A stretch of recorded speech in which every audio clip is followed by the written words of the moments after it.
اعوذ باللہ من الشیطان الرجیم بسم اللہ الرحمن الرحیم ڈیئر اسٹوڈنٹ السلام علیکم ورحمۃ اللہ وبرکاتہ۔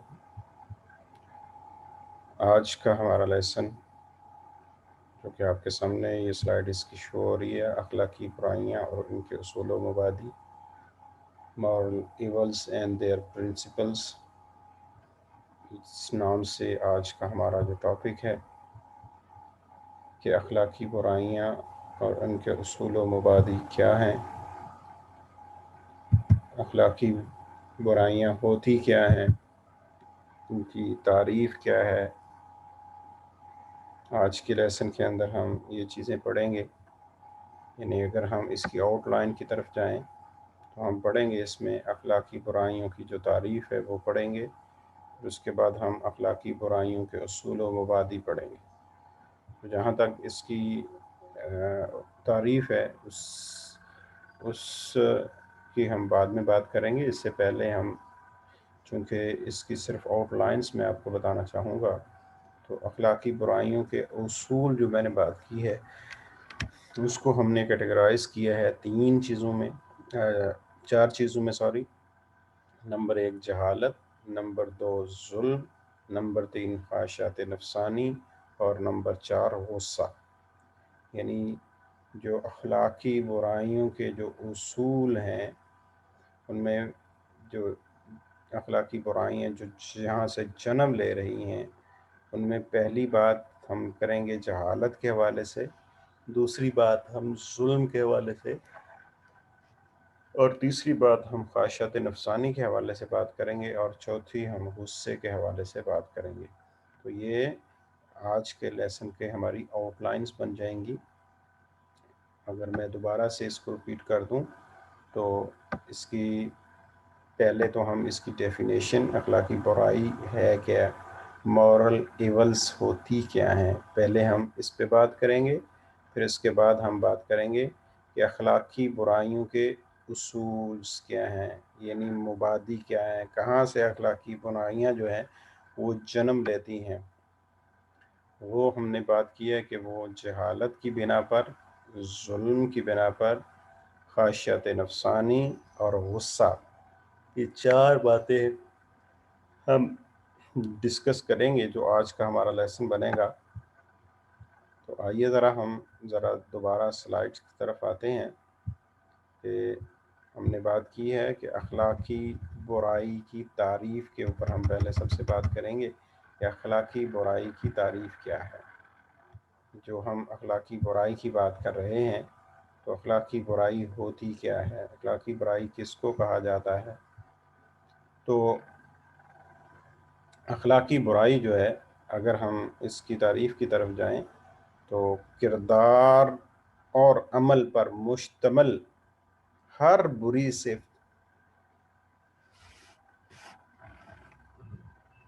خواہ وہ قولی ہو خواہ وہ فعلی ہو، وہ اخلاقی برائی کہلاتی ہے۔ اخلاقی برائی کی تعریف پھر سے دیکھیں، کردار و عمل پر مشتمل ہر بری صفت، اس کا تعلق قول سے، بات سے ہو یا عمل و اعتقاد سے ہو، اس کو برائی کہتے ہیں۔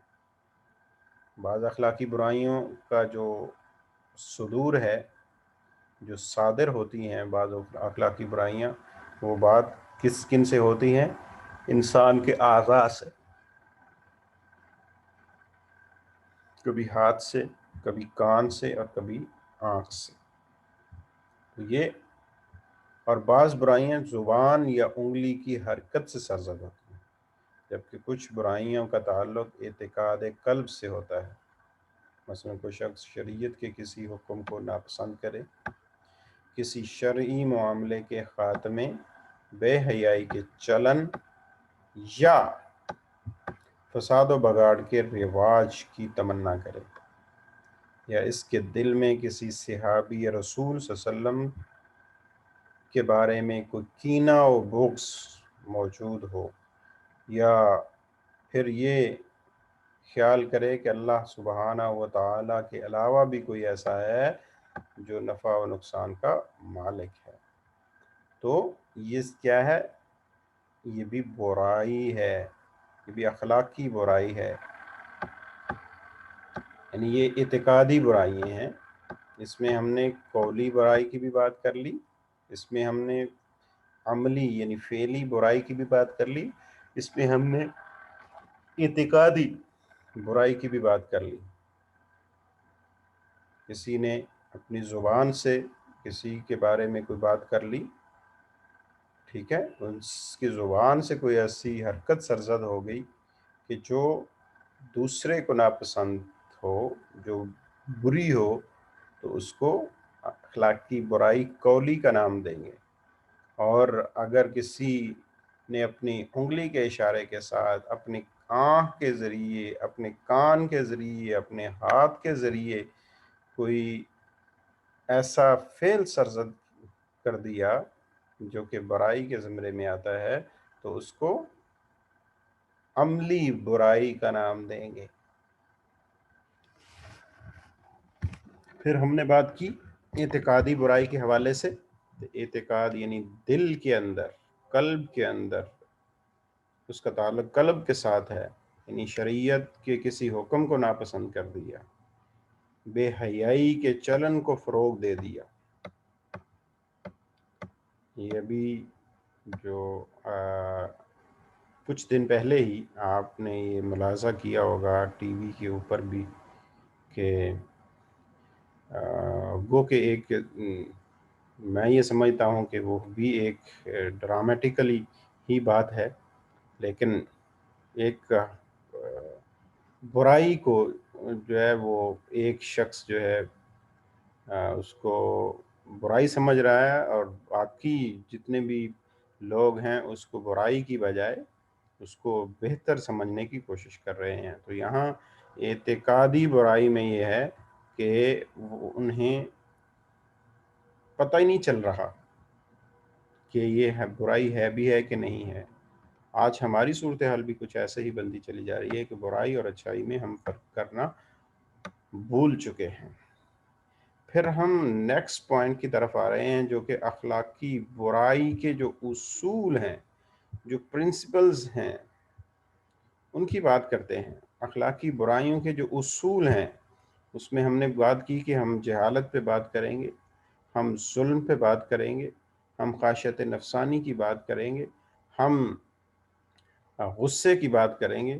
تو یہ جو ہم نے 4 پوائنٹ کا ذکر کیا ہے، یہ ایکچولی بہت سارے علماء کرام کا متفقہ یہ جو ایک فیصلہ ہے کہ جو اخلاقی برائیوں کے مبادی ہیں، یہاں سے وہ جنم لے رہی ہیں، وہ یہی 4 بنتی ہیں۔ اس کو علامہ ابن قیم رحمۃ اللہ تعالی علیہ نے بیان کیا ہے۔ وہ کہتے ہیں کہ جو ان اصولوں کی بنیاد جو ہے 4 چیزوں کے اوپر ہے۔ برائیوں کے مبادی جو ہیں وہ ان کی بنیاد کن کے اوپر ہے؟ 4 چیزوں کے اوپر ہے۔ جہالت کے اوپر ہے، ظلم کے اوپر ہے، خواہشات نفسانی کے اوپر ہے، اور غصے کے اوپر ہے۔ امام ابن حزم نے بھی اس کے اوپر بات کی ہے۔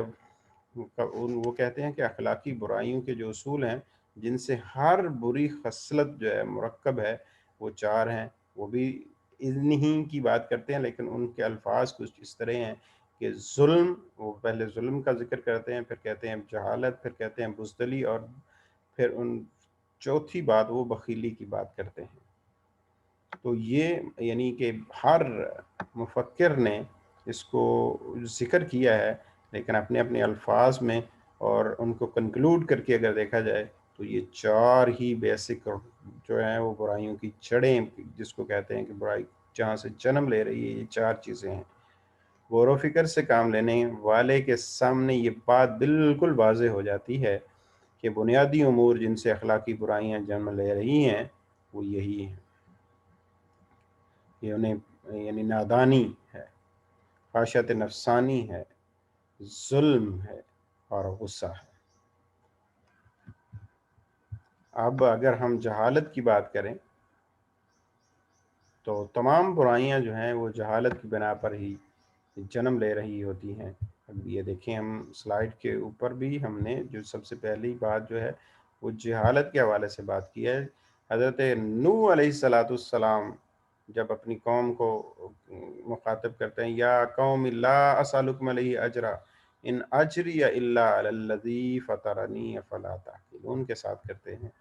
اور یعنی کہ جو جہالت کے حوالے سے، کیونکہ حضرت نوح علیہ السلام کی جو قوم تھی جاہل تو نہیں تھی، لیکن جہالت ان کی جو ان کا جو جہالت والا معاملہ تھا وہ کہاں سے سٹارٹ ہو رہا تھا کہ بہت سارے امور انہیں پتہ تھا، لیکن پتہ ہونے کے باوجود وہ اس کے اوپر عمل پیرا نہیں ہوتے تھے. تو اس کا مطلب یہ ہوا کہ جہالت یہ نہیں ہے کہ کسی چیز کے بارے میں خبردار ہی نہیں ہوا، اس کے بارے میں اس نے جانا ہی نہیں.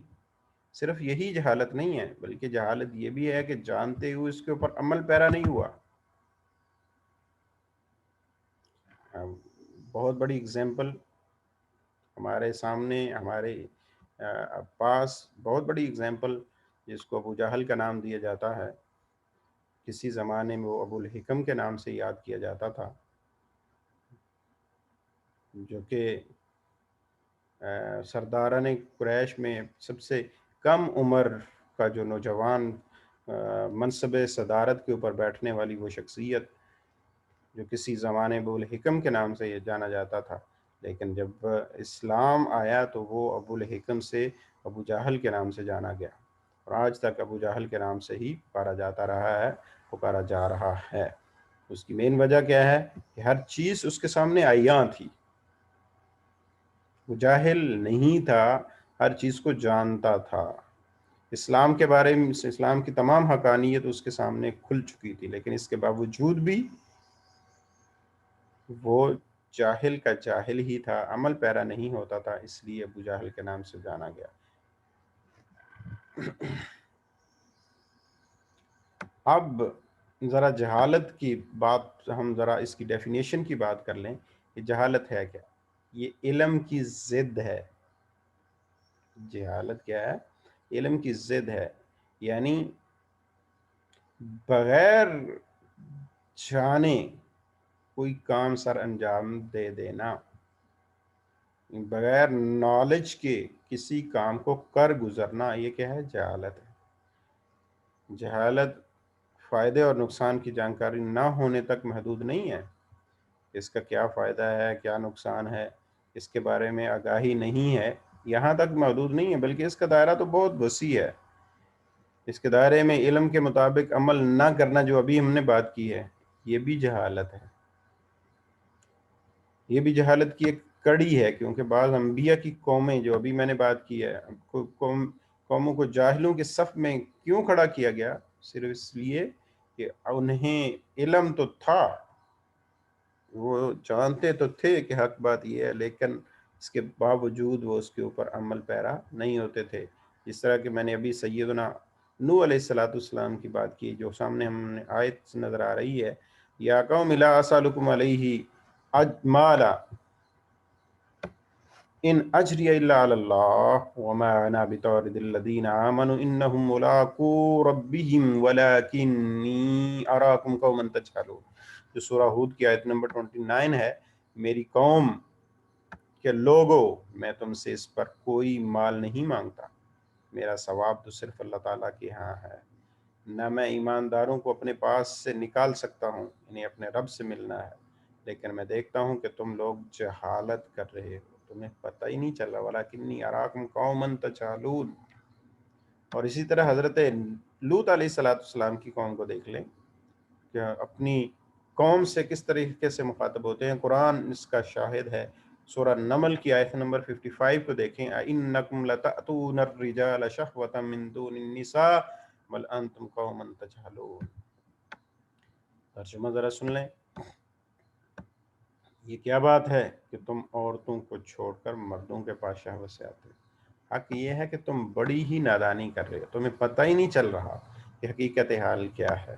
اس سے یہ معلوم ہوتا ہے کہ اقوام کے حق قبول نہ کرنے، اسے ٹھکرا دینے اور ناپسندیدہ اخلاق کی پیروی نے انہیں اس بدترین وصف یعنی جہالت کے دائرے میں کھڑا کر دیا.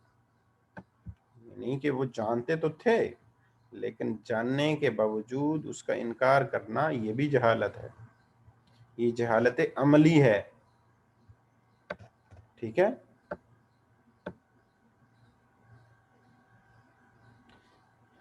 چونکہ جاہل آدمی جو ہوتا ہے وہ اپنی آسانی کے لیے آسان امر کو آسان خیال کرتا ہے، اور اگرچہ اس میں ہلاکت اور تباہی کیوں نہ ہو لیکن وہ اس کو اڈاپٹ کر لیتا ہے۔ جتنی آج برائیاں ہیں وہ ساری کی ساری اس لیے ہو رہی ہیں کہ انسان اس کو سہل دیکھ رہا ہے اور وہ فوراً اس کو کر گزرتا ہے۔ نیکی ہمیشہ جو ہے اس کی طرف جو رغبت ہوتی ہے اس میں تھوڑی سی انسان کو چونکہ انسان کی طبیعت کے ساتھ جو میچ نہیں کر رہی ہوتی، اس لیے اسے تھوڑی سی مشکل نظر آ رہی ہوتی ہے۔ اسی طریقے سے امام ابن حزم فرماتے ہیں کہ عمدہ اخلاق اپنانے میں علم کا بہت بڑا کردار ہے، وہ اس طور پر کہ بندہ حسن اخلاق کو جانتا ہے پھر اس سے کردار و عمل میں لاتا ہے۔ ٹھیک ہو گیا؟ اس کے بعد ہم اگلی بات جو ہے وہ اگلے ٹاپک کی طرف چل رہے ہیں، اگلی بات کی طرف چل رہے ہیں، جو کہ ہمارا جو نیکسٹ بات ہے وہ ظلم کے حوالے سے ہم نے بات کی تھی کہ ظلم جو ہے یہ بھی ایک مبادی ہے برائیوں کی، ایک جڑ ہے برائیوں کی۔ ظلم ہے کیا؟ یہ ذرا ڈیفینیشن دیکھیں۔ الظلم وضع الشیء فی غیر موضوعہ، ظلم کیا ہے؟ وضع الشیء فی غیر موضعہ، غیر موضع میں کسی چیز کو رکھ دینا، یعنی جو اس کا مقام و مرتبہ ہے اس سے ہٹ کے کسی دوسری جگہ پر اس کو رکھنا، یعنی جو چیز جس جگہ کے لیے بنی ہوئی ہے اس سے ہٹ کر کسی دوسری جگہ پر اس کا مقام و مرتبہ جو بنانا، یہ کیا ہے؟ ظلم ہے۔ یہ کیا ہے؟ ظلم ہے۔ کہ جو چیز جس کے مقصد کے لیے وضع کی گئی ہے اس سے اس کو ہٹا دینا، یہ ظلم ہے۔ اب ظلم کی جو اقسام ہیں اس کو ہم دیکھتے ہیں، اس کی 3 بڑی قسمیں ہیں۔ ظلم کی پہلی قسم کیا ہے؟ شرک ہے۔ ان الشرک لظلم عظیم، قرآن کریم کی آیت ہم پڑھتے ہیں کہ شرک جو ہے وہ ظلم عظیم ہے، کہ اللہ کے سامنے کسی کو لا کر کے کھڑا کر دینا، یعنی وضع الشیء فی غیر موضعہ، کہ اللہ کے ساتھ کسی کو لا کے کھڑا کرنا، یہ کیا ہے؟ شرک ہے۔ یہ کیا ہے؟ ظلم عظیم ہے۔ دوسری قسم حقوق اللہ میں کوتاہی کرنا، یہ بھی ظلم ہے۔ حقوق اللہ میں کوتاہی، حقوق اللہ کیا ہے؟ آپ میں سے کوئی بتا سکتا ہے حقوق اللہ کیا ہے؟ یعنی توحید اور رسالت، نماز، روزہ، حج، زکوٰۃ، یہ سارے کیا ہیں؟ حقوق اللہ ہیں۔ ٹھیک ہے۔ پھر تیسری قسم حقوق العباد کی خلاف ورزی ہے۔ تیسری قسم حقوق العباد کی خلاف ورزی۔ اب حقوق 2 طرح کے ہیں، ایک حقوق اللہ کہلاتے ہیں، ایک حقوق العباد کہلاتے ہیں۔ حقوق اللہ تو معاف ہو سکتے ہیں اگر اللہ چاہے، لیکن حقوق العباد جو ہیں وہ معاف نہیں ہوں گے جب تک کہ کوئی بندہ اس کو معاف نہ کرے۔ حقوق اللہ میں ابھی ہم نے بات کی کہ جو اللہ کے حقوق ہیں اس میں نماز، روزہ، حج، زکوٰۃ، یہ جو جتنے بھی امور ہیں یہ حقوق اللہ کی صف میں آتے ہیں۔ پھر اس کے بعد معاملات کی بات کر لیں، یعنی ایک طرف عبادات ہیں اور دوسری طرف معاملات ہیں۔ اس کو ہم اس طرح اگر ہم کیٹیگرائز کر لیں کہ ایک طرف عبادات ہیں دوسری طرف معاملات ہیں، عبادات کو ہم حقوق اللہ کی صف میں کھڑا کر دیں اور معاملات کو ہم حقوق العباد کی صف میں کھڑا کر دیں، تو یہ 2 قسمیں بن جائیں گی حقوق اللہ اور حقوق العباد کی۔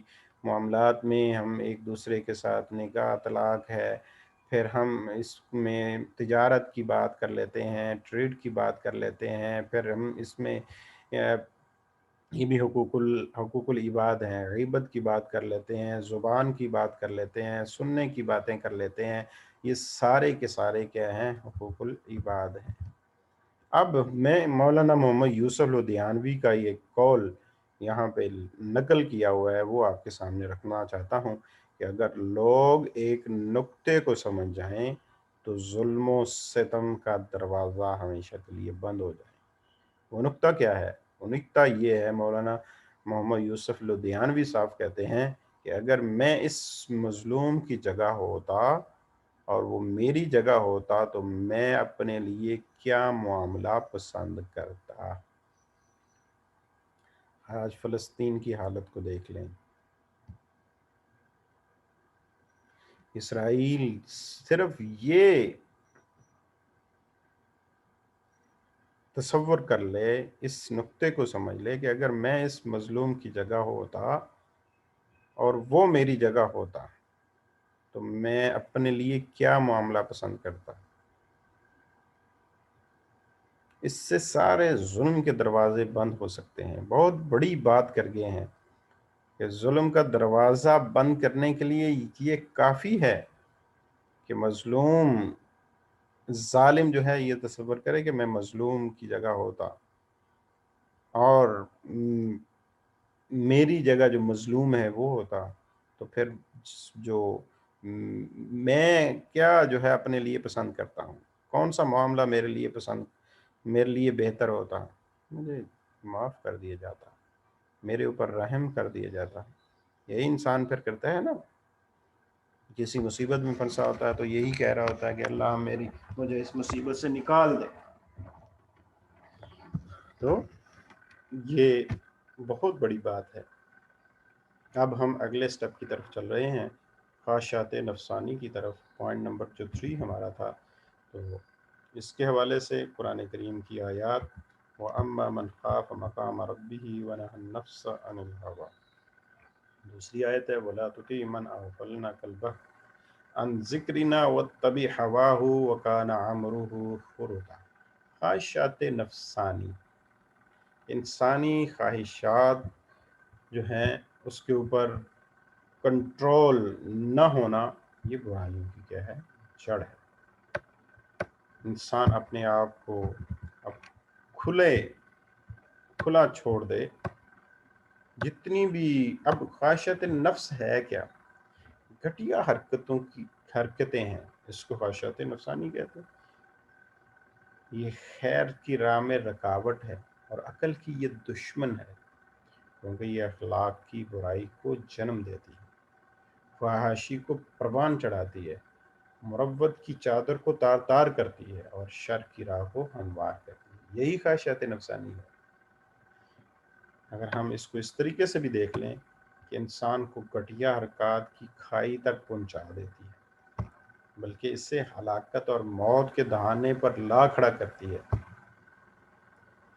امام ابن جوزی رحمۃ اللہ تعالی علیہ فرماتے ہیں کہ انجام سے بے خبر بنا کر موجودہ لذت کی دعوت دیتی ہے اور شہوات کی فوری تکمیل پر ابھارتی ہے، اگرچہ یہ دنیا میں غم و تکلیف اور آخرت میں آسائشوں سے محرومی کا سبب ہی کیوں نہ ہو۔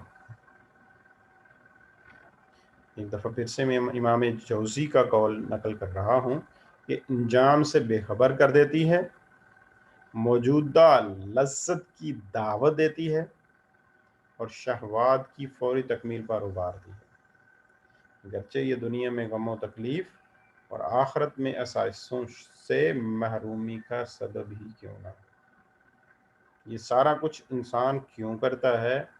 بے شک اس کو غم و تکلیف دنیا کے اندر آتے رہیں اور آخرت میں بہت ساری آسائشوں سے اسے محرومی ہوتی رہے، لیکن وہ خواہشات نفسانی پر عمل کر رہا ہوتا ہے۔ وہ واقعہ ہم کبھی بھی نہیں بھولتے کہ نبی کریم صلی اللہ علیہ وسلم جب ایک غزوے سے واپس تشریف لائے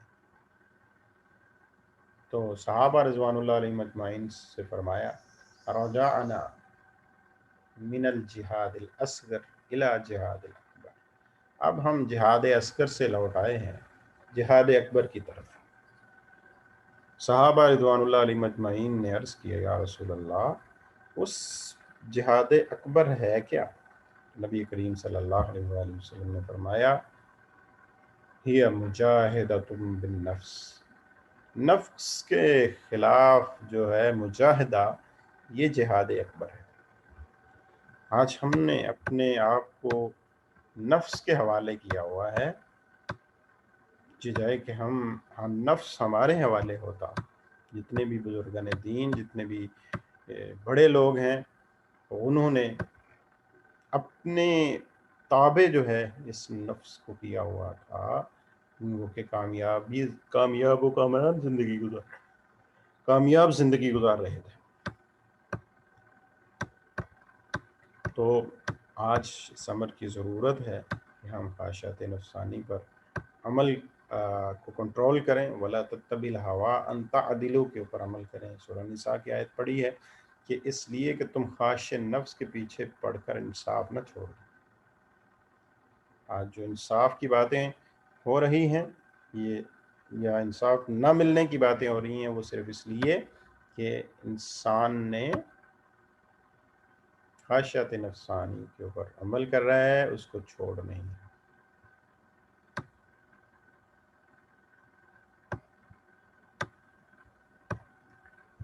اگلی بات ہم کرتے ہیں، جو اگلا ہمارا ٹاپک ہے وہ غصہ ہے۔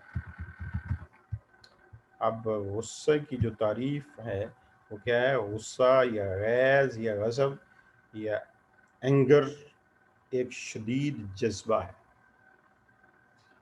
اس میں ایک سخت اضطراب امیز اور غیر دوستانہ رد عمل شامل ہوتا ہے، جو کسی شخص کی جانب سے محسوس کردہ اشتعال انگیزی، جذباتی مجروحیت یا دھمکی پر مرکوز ہوتا ہے۔ یہ غصہ کہلاتا ہے۔ ایک شدید جذبہ ہے، اس کے اندر سخت اضطراب امیز اور غیر دوستانہ رد عمل شامل ہوتا ہے۔ سخت اضطراب امیز اور غیر دوستانہ رد عمل شامل ہونا، جو کسی شخص کی جانب سے محسوس کردہ اشتعال انگیزی، جذباتی مجروحیت یا دھمکی پر مرکوز ہونا، یہ کیا کہلاتا ہے؟ غصہ کہلاتا ہے۔ ہم وہ واقعہ کبھی بھی نہیں بھولتے کہ جب حضرت امام حسن کے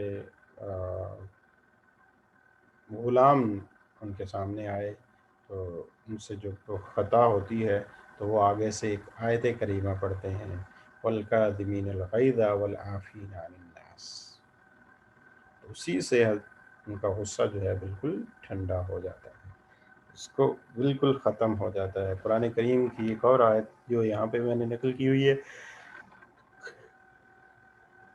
کہ غصے کے اوپر قابو پانے والوں کی تعریف کرتے ہوئے اللہ رب العالمین نے ارشاد فرمایا، والذین یجتنبون کبائر الاسم والفواحش وَإِذَا مَا غَضِبُوا هُمْ یغفرون، جو غصے کے اوپر قابو ہوتے ہیں، وَإِذَا مَا غَضِبُوا هُمْ یغفرون، وہی بخشے بخشائے ہیں۔ حضرت ابو ہریرہ رضی اللہ تعالیٰ عنہ کی روایت یہاں پہ نقل کی ہوئی ہے۔ حضرت ابو ہریرہ رضی اللہ تعالیٰ عنہ فرماتے ہیں ان رسول اللہ صلی اللہ علیہ وآلہ وسلم قال، آپ صلی اللہ علیہ وسلم نے ارشاد فرمایا، لیس الشدید بالسرعہ، یعنی کوئی بھی شخص جو ہے، لیس الشدید بالسرعہ انما الشدید الذی یملک نفسہ عند الغضب، کوئی بڑا پہلوان وہ نہیں ہے کہ جو دوسرے کو چت کرتا ہے، دوسرے مد مقابل کو وہ گرا دیتا ہے، بلکہ پہلوان وہ ہے کہ جو غصے کے وقت اپنے آپ کے اوپر قابو پاتا ہے، اپنے آپ کو کنٹرول کرتا ہے۔ یہاں ایک ایگزامپل کسی دانشور کی اپنے بیٹے کو جو سمجھانے کے غرض سے انہوں نے کہا کہ بیٹا آپ کو غصہ جب آتا ہے تو جب بھی آپ کو غصہ آئے آپ نے کیا کرنا ہے، غصے کے بعد دن میں جتنی بار بھی غصہ آئے اس کے بعد اس کرنے کے بعد کنٹرول نہیں ہوتا اگر آپ سے، تو آپ نے کیا کرنا ہے، باہر دیوار جو وہ فلاں دیوار ہے اس کے اوپر جا کے ایک کیل ٹھونک دے۔ تابع فرمان بچہ، اس نے باپ کی بات مانی، اور جب بھی دن میں غصہ آتا وہ ایک کیل لیتا اور وہاں جا کے ٹھونک دیتا۔ ایک دن کی روٹین میں جب یہ سارا بات ہوئی، رات کو باپ گھر میں آئے، انہوں نے کہا جی بیٹا جی آپ کو جو ایک میں ٹارگٹ دے کے گیا تھا آپ نے وہ پورا کیا؟ انہوں نے کہا جی۔ میں کیا؟ انہوں نے کہا کہ اس طریقے سے آپ نے کہا تھا تو میں نے وہ دیوار کے اوپر کیل ٹھونکے۔ بیٹے جائیں گن کے آئیں کتنے ہیں؟ گنتے ہیں وہ تقریباً 32 کے قریب، 30 سے 32 کے قریب وہ کیل بنی۔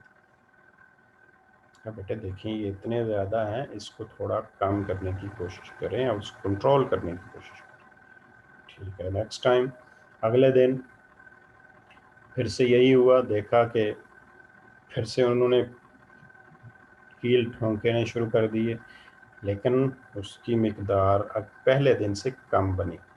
پھر اس سے اگلے دن، پھر اس سے اگلے دن، ایک دن ایسا بھی آیا کہ اسے کوئی کیل ٹھونکنے کی ضرورت محسوس نہیں ہوئی۔ اس باپ کو بتانے بڑی خوشی سے بتا رہا ہے کہ ابا جان آج میں نے کوئی کیل نہیں ٹھونکا، کیونکہ میں نے کسی ٹائم غصہ کیا ہی نہیں۔ غصہ آتا تھا لیکن میں کنٹرول کر لیتا۔ اچھی بات ہے۔ اب آپ نے کرنا کیا ہے کہ جب آپ غصے کو کنٹرول کر لیں گے، جتنی دفعہ کنٹرول کریں گے اس میں سے اتنے کیلوں کو باہر نکالتے جائیں۔ ایک نئی مشق مل گئی۔ اسی طریقے سے جب بھی غصہ آتا اس کو کنٹرول کرتا تو ایک کیل وہاں سے نکال دے، حتیٰ کہ سارے کیلوں کو اس نے ایک ایک کر کے نکال دیے۔ جتنی دفعہ بھی غصہ آیا اس نے اس کو نکال دیا۔ باپ کو بتایا کہ میں نے اتنی دفعہ مجھے غصہ آیا تھا، اتنی دفعہ میں نے کنٹرول کیا، تو یہ دیکھیں تقریباً دیوار کے سارے کیل جو ہیں میں نے نکال لیے۔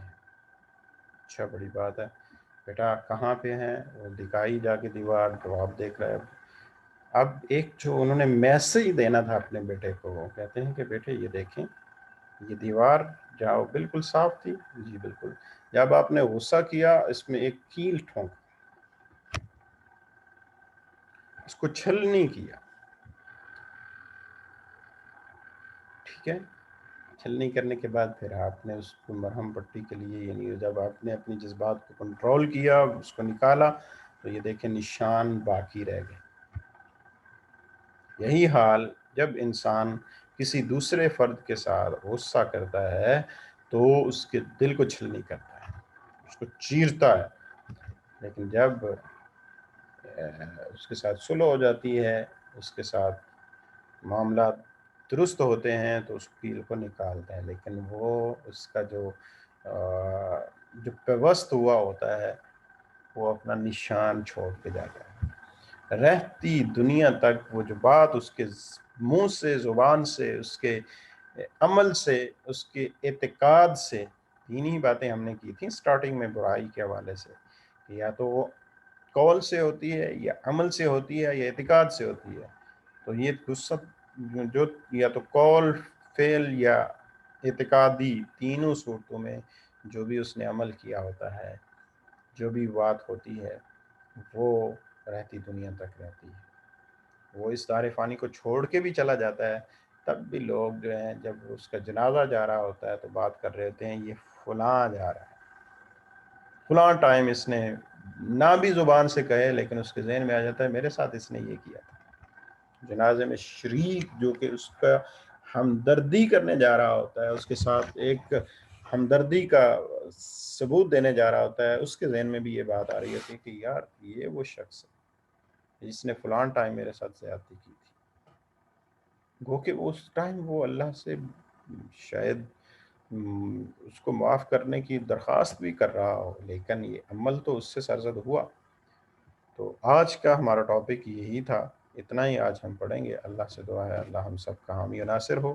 اپنا خیال رکھیے گا۔ اللہ حافظ۔ السلام علیکم ورحمۃ اللہ وبرکاتہ۔